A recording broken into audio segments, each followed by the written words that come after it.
Finally, we're here with Vergil Ortiz, the Phenom in 154-pound division. Man, how you feeling? And after your statement victory versus Measurable? I feel great. It takes it a little bit further when you talk about very confident in my ability. We fought a tough fighter in Measurable, but we were able to outsmart across America and across the world. I just want to make sure that we take my a hand moment broke in now the process of doing that, but we got surgery been on now. stage. We're already getting through the recovery Make process, sure we're safe getting it out of the way, so we don't have to worry about it later. So we don't have to worry about that. And that's it. Hopefully. So when's the timetables? Yeah, exactly. Time will tell. All right. So, who you looking at, man? The 154 is stacked up with all the names. I know you've been saying for a long time you will fight anybody. You the yes man. But it's a stacked division. We got Charlo, Texas boys. That would be a great matchup. If Earl Spence wants that matchup, y'all came up from the same trainer. What is your ideal fight that you won't fight anybody, but it's just one fight or one fighter that you'll be like, I don't want to miss not fighting this person. Here, have the opportunity. A long time ago I would have said Tszyu. Okay.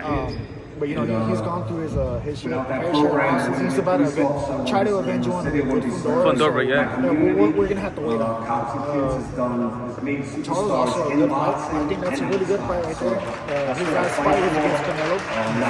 It would be cool to be in the ring with him as well. I think he's a good tough fighter. And I've been asking for the Earl Spence fight for a long time now, since 147. So maybe we can make that happen as well. There's just a number of fighters that I want to fight, so it's kind of hard to pick one. Did you see the Conor Ben versus Chris Eubank Jr.? I didn't. Wow. Hear me out. I get sleepy, so I fell asleep. Okay. You're on painkillers. Bro, I just get sleepy. I'm healing and stuff, so. But a lot of people say that Conor Ben made a good count of himself. It was one of the greatest matchups I've seen in the modern day era. Conor Ben is willing to go back down. Well, you willing to fight Conor Ben out there in the UK? I think that's a good fight for sure. He's an entertaining fighter, in and out of the ring. And I don't see why that fight would happen. That's what's up. Also, we got Xander Zayas. We thought he was going to go in the purse bid with Fundora, so that fall out. Would that be a Mexican-Puerto Rican war? Young fighter. I know that he wanted to fight you and things fell off, and then you went to fight Majumov. Do you see that fight, or bigger and better things? See, look, it can happen. So here's why we had a little bit of a problem before, was because he was saying that I was ducking him. When I did say yes to him, I said yes to everyone that they mentioned. Imagine someone saying, "Would you fight this guy?" I said, "Yeah." What about this one? Yeah. So I did say yes to him. But they said, "Scratch all that. You want to fight Majumov?" And I said yes, as I said yes to everyone else. And then I fought Majumov. But then you got Xander Zayas saying, "Oh, I ducked him." Yeah. When it wasn't in my control in the first place, I said yeah. But that's what he doesn't know. He doesn't understand. He's young. And that's fine. But don't say I'm ducking people. Then you got everyone else saying that I'm ducking because he's saying it, but he doesn't know what he's talking about. Yeah.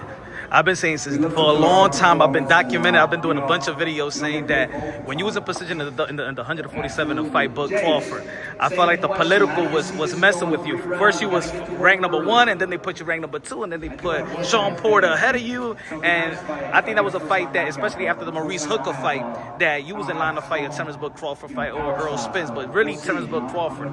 Now it's like you still sniffing on his neck in 154. He left.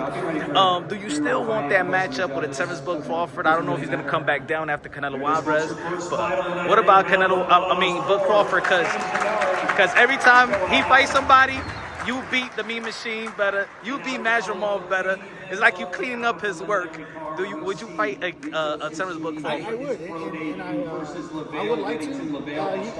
I did hear that he's gonna retire after Canelo, which it's fair. He's been a 2-time undisputed champion. Let him get his money and get out of there. Let him. If he beats Canelo, I'm telling you right now, he'll be my number 1 of all time. If he beats Canelo. All right. I'm looking forward to see you in New York City, to fight in New York City at Madison Square Garden.